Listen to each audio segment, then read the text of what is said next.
So today we're going to dive into this really fascinating paper about a huge cybersecurity framework that, well, it didn't just fail. It actually made things collapse even faster. Yeah, you heard that right. It's a story that kind of flips everything we think we know about digital defense on its head. And you really have to start with this quote from the author, because it's the key to understanding this entire thing. This isn't a story about firewalls or antivirus software failing. No, this is about meaning, and what happens when our idea of a threat gets totally disconnected from what's actually happening in the real world. So, how did we get here? How did we get to a point where meaning just vanished?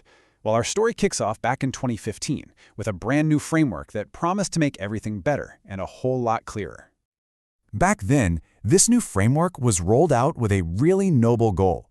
Let's speed up how we share threat intelligence. Let's work together, and let's create a digital world that's way more secure. It was this big vision of collective defense. And honestly, on paper, it looked absolutely brilliant.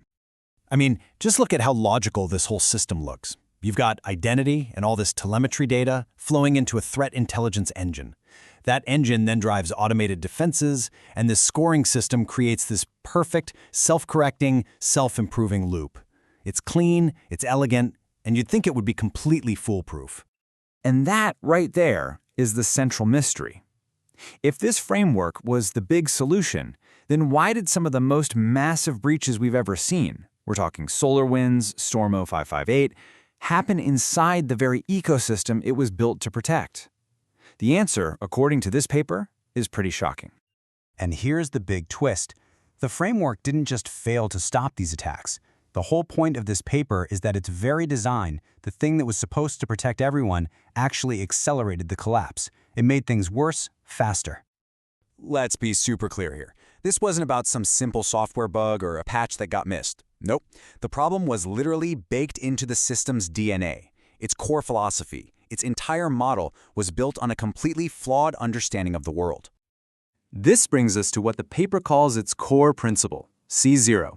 And it's simple but powerful. A system will always collapse when it's designed for a friendly collaborative world where everyone is sharing info honestly, but it's actually operating in a hostile adversarial one, where attackers are actively trying to lie to it. Once you have that mismatch, every new defense you add just makes the failure happen even faster. So the real breakdown wasn't in the raw data or the flashing alerts on a screen. It happened in what the paper calls the meaning layer, our ability to correctly understand and interpret what all that data was actually telling us. This chart just lays the whole disconnect bare. The model assumed perfect identity, but SolarWinds proved that was a fantasy. It assumed it could see all the data, but the exchange intrusion showed that critical logs were just gone. It promised to be predictive, to see the future, but official reviews found it was always just reacting to the past. The gap between the framework's beautiful assumptions and ugly reality wasn't just a gap, it was a chasm. All right, so let's get into the nitty-gritty. How exactly did this flawed thinking lead to such a catastrophic, total breakdown? The paper points to three things that created this downward spiral. First, you get identity collapse. You can't trust who's who. That leads directly to telemetry blindness. You can't trust the data because you don't know who it's coming from. And all of that causes interpretive overload for the poor human defenders who are just buried in nonsense, trying to make sense of it all. You know, this idea of the telemetry exhaustion curve is just so important. The whole framework was built on the idea that more data is always better, right? But this chart shows the complete opposite is true. As the sheer volume of data and alerts went up, the signal-to-noise ratio just plummeted. It's like trying to find a needle in a haystack, but someone keeps dumping more and more hay on top. More data actually made the system less secure. And these problems led to some huge structural failures.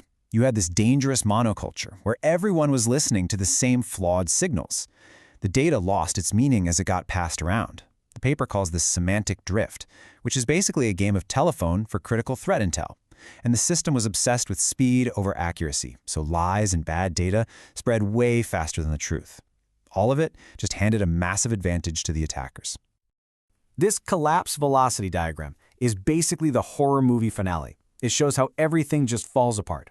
Look, it starts with a tiny identity breach, something that happens in seconds. That triggers a data compromise over hours, which then leads to a complete failure of interpretation that plays out over weeks and months. It wasn't one bad thing. It was a cascading catastrophe that just picked up speed as it went. Okay, so that was pretty grim. But the paper doesn't just diagnose the disease, it actually proposes a cure, a fundamentally new way forward. And the solution isn't buying more fancy tools or getting alerts even faster. No, it's a complete philosophical shift called Enterprise Semantic Integrity, or ESI. The whole goal is to stop just managing mountains of raw data and start governing its meaning, making absolutely sure that your interpretation of what's happening actually matches reality. This slide just captures the whole argument perfectly. On the left, you've got the old way, that closed, self-referential loop, basically a system talking to itself, completely blind to the outside world.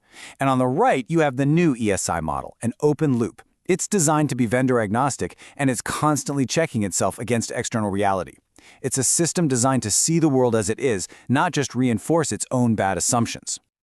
So the principles of this new ESI model are designed specifically to fix the old failures. Instead of just collecting data, you treat its meaning like a critical asset. Instead of one central point of trust, you decentralize it so one failure can't bring the whole thing down. You stop obsessing over speed and start focusing on significance, and you assume, by default, that you're in a hostile environment. You can see how every single one of these is a direct answer to the lessons learned from the collapse. And this really brings us to the ultimate takeaway, the final punchline of the whole paper. At the end of the day, cybersecurity isn't about having the most data or the fastest alerts. Because if you can't correctly interpret what you're seeing, you're not just unprotected, you are actively and unknowingly accelerating your own collapse. So the question this leaves us with is, are our defense systems actually built to see reality, or are they just built to look in a mirror?